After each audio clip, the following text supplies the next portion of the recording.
constantly with so many emotions, and this rise and fall represents those emotions, whether they're high and intense on the peak or low and kind of laid back and calm.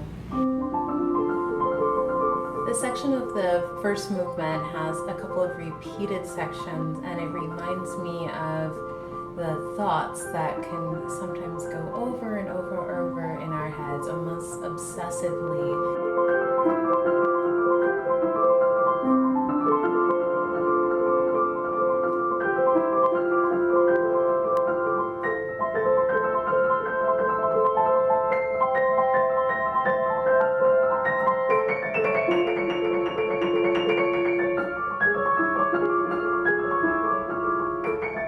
Repeat again.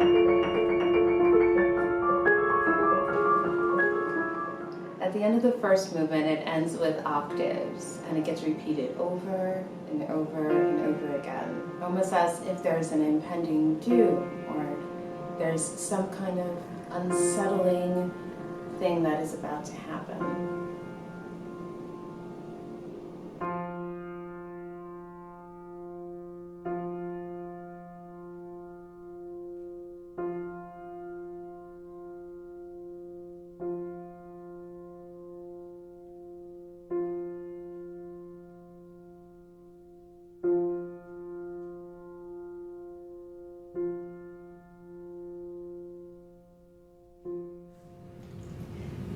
The second movement was by far one of the hardest movements that I had to learn.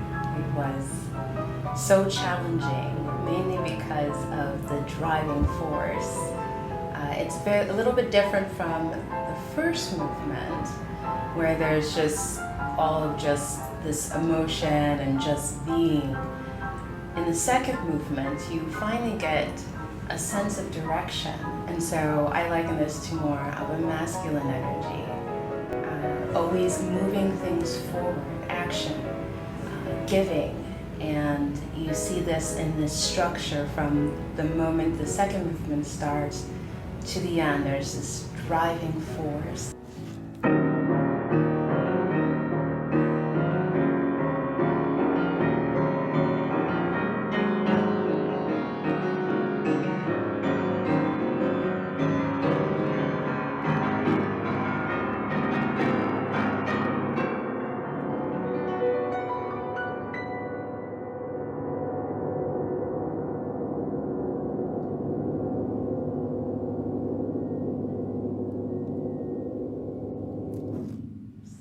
There is a little moment of quiet toward the end of the piece, and I liken that as the calm before the storm, and it eventually continues to gain energy all the way to the end.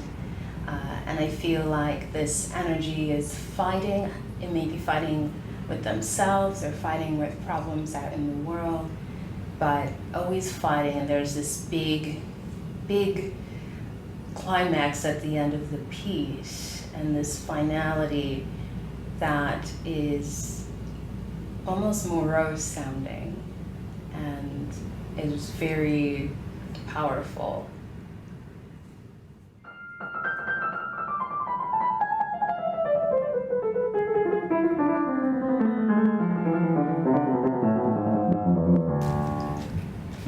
Now we move on to the third movement. And this is where I like to think with feminine and masculine actually come together. And I felt it like a love story between these two energies. It starts with just the chords and the structure, and it's very calm. And I imagine that as the first time that the masculine kind of calms down, maybe the first time he sees the feminine, and he is feeling a sense of awe, the very still, very steady, very calm feeling, still very structured, with a lot of direction. And then it flows into this beautiful melody above a rolling accompaniment in the left hand. And this is where the feminine kind of like walks into the room, she comes on the scene, and she meets the masculine. And as the piece moves on, you see them coming together. I imagine them walking like in a garden, and in the left hand you have the structure and the chords of the masculine, and in the right hand you have the beautiful melody of the feminine floating above it. And then there's a beautiful section of the piece where I do a run all the way from the top all the way down to the bottom, and I imagine this is the feminine kind of leaning back and melting into masculine, actually. And it's just beautiful, and at the end of the piece, the masculine kind of is carrying the feminine out and protecting her.